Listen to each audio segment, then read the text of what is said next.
তো বাঘ। এটা কি তাহলে সেই ভুতুড়ে খাল? সেখানে এসে পড়লাম। এবার ওর জন্য আমার আজ এই দশা।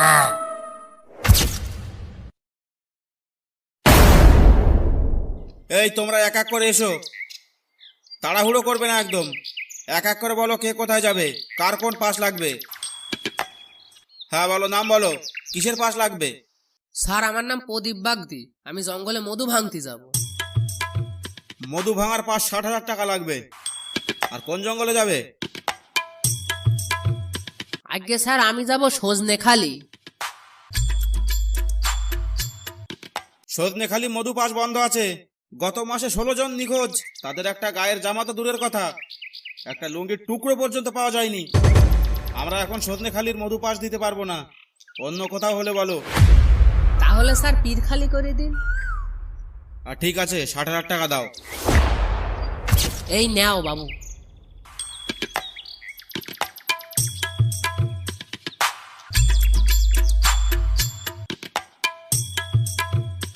পরে কে আছে, পরে কে আছে? স্যার, আমি আছি। কি নাম তোমার? আর তুমি কি ভাঙতে যাবে? কোন জঙ্গলে যাবে? তাড়াতাড়ি বলে ফেলো। স্যার, আমার নাম গোরা বাগদি। যাব কাকড়া ধরতে হলদিবাড়ি জঙ্গলে। দাও, 70,000 টাকা দাও। স্যার, অত টাকা তো নেই। স্যার, 40,000 আছে, একটু ম্যানেজ কইরা নেন। সাইড দাও, সাইড দাও, অন্য একজনকে আসতে দাও। তুমি সাইড হয়ে যাও। হায় রে কপাল, পাঁচটাও পেলাম না। বাড়ি গেলি তো বউ আস্ত রাখবে না।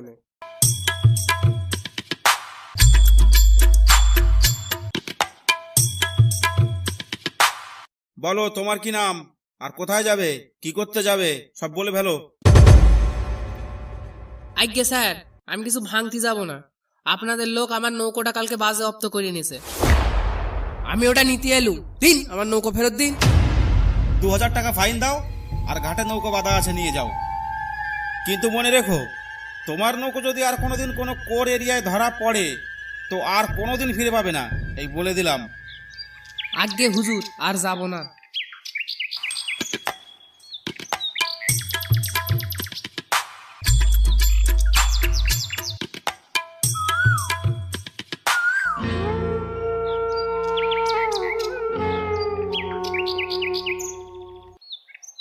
এই লোকটাকে ফরেস্ট অফিসের সামনে দেখলাম না?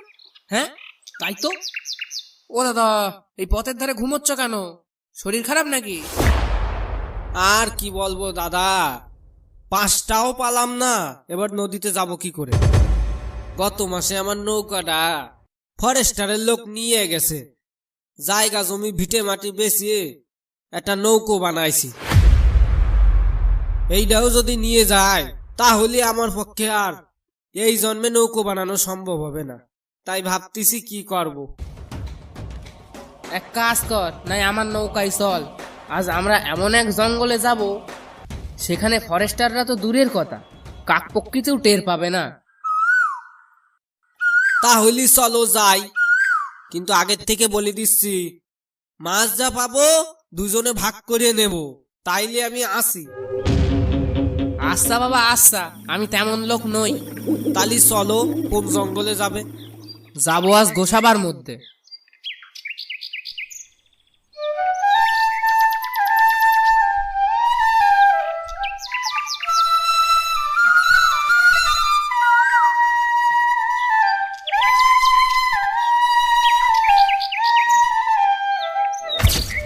জয় মা, মাগো রক্ষা করো আমাদের মা।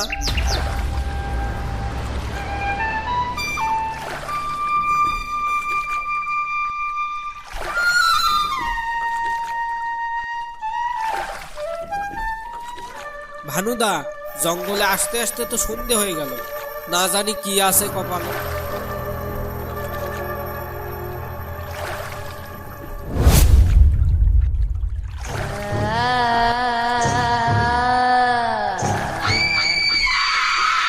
গোরা, কি জন্য একটা দৌড়ে গেল? তুই কি দেখলি? কি গেল, ভাগ নাকি? না, ভাগ না, তার থেকে ভয়ানক কিছু। কি দেখলি বলবি তো?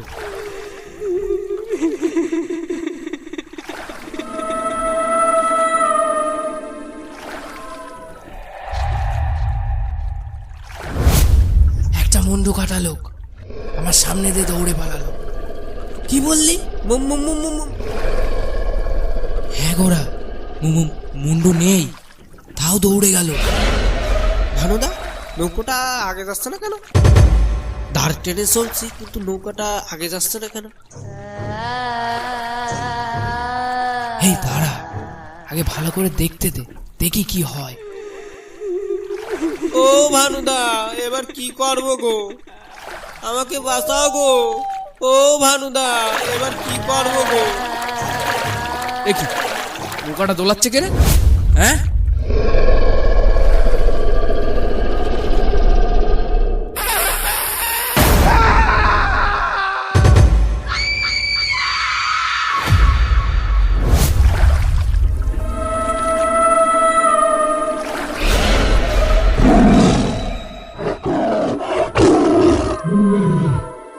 ও ভানুদা, ওই দেখো কি? ও তো বাঘ। হ্যাঁ, ওর তো মুন্ডু নেই, তাও গর্জন করছে। এটা কি তাহলে সেই ভুতুড়ে খাল? সেখানে এসে পড়লাম। এবার কি হবে আমাদের? হ্যাঁ ভানুদা, এবার এখান থেকে আমাদের মরণ ছাড়া আর কেউ উদ্ধার করতে পারবে না। দাঁড়া গোড়া, এখানে ভয় পেলে চলবে না, মনে সাহস আন। দেখছি কি করা যায়। মরার আগে শেষ চেষ্টাটা না হয় করেই দেখি। কি করতে চাও তুমি? চুপ কর দেখি। এই, কে তুই? আর আমাদের কাছে কি চাস? চুপ করে আসিস কেন? বল। আমার নাম অর্জুন বাগদি। হ্যাঁ, সে তো বুঝলাম, কিন্তু আমরা তো তোর কোনো ক্ষতি করিনি, আমাদের ভয় দেখাচ্ছিস কেন? ক্ষতি তুই করিসনি, কিন্তু তোর পাশে যে পাষণ্ড দাঁড়িয়ে আছে সে করেছে। ওর জন্য আমার আজ এই দশা। আমার জন্যে? আমি কি করছি? আমি তো তোকে চিনিই না। গত বছর শ্রাবণ মাসের সেই দুপুর বেলার কথা স্মরণ কর। আমরা 4 জন মাছ ধরতে এসেছিলাম। আমাকে যখন বাঘ নৌকা থেকে ফেলে দিয়েছিল জলে, তুই তখন আমাকে রেখে নৌকা নিয়ে পালিয়ে চলে যাস। আমি এত করে ডাকলাম, কেউ একটু শুনলি না এই বেচারার কথা। এখন তো তোকে মরতেই হবে। শোনো অর্জুন, তোমার একে মেরে কোনো লাভ হবে না। হয়তো তোমার আত্মা শান্তি পাবে, কিন্তু মুক্তি তো পাবে না। হ্যাঁ অর্জুন, ভানুদা ঠিকই বলছে। তুই আমাকে মারলে মার, কিন্তু একবার ভাব, আমরা গয়ায় গিয়ে পিণ্ডদান করলে তুই মুক্তি পাবি। হ্যাঁ, আর তুমি আবার মানুষ জন্ম নিতে পারবে। যদি ভাগ্য ভালো হয় তাহলে এই সুন্দরবনে জন্ম নাও নিতে পারো। তাহলে তোরা সত্যি বলছিস? হ্যাঁ, আমি কথা দিচ্ছি তোমায়, আমরা তোমাকে মুক্ত করবই। এখন আমাদের ভালোভাবে যেতে দাও। যা তাহলে। যদি মিথ্যা বলিস তাহলে তোদের সবাইকে আমি শেষ করে দেব, আর এই জঙ্গলে যারা আসবে তাদেরও রেহাই দেব না। তোরা এখন নিশ্চিন্তে যা। ধন্যবাদ, ভগবান তোমার আত্মাকে শান্তি দিক।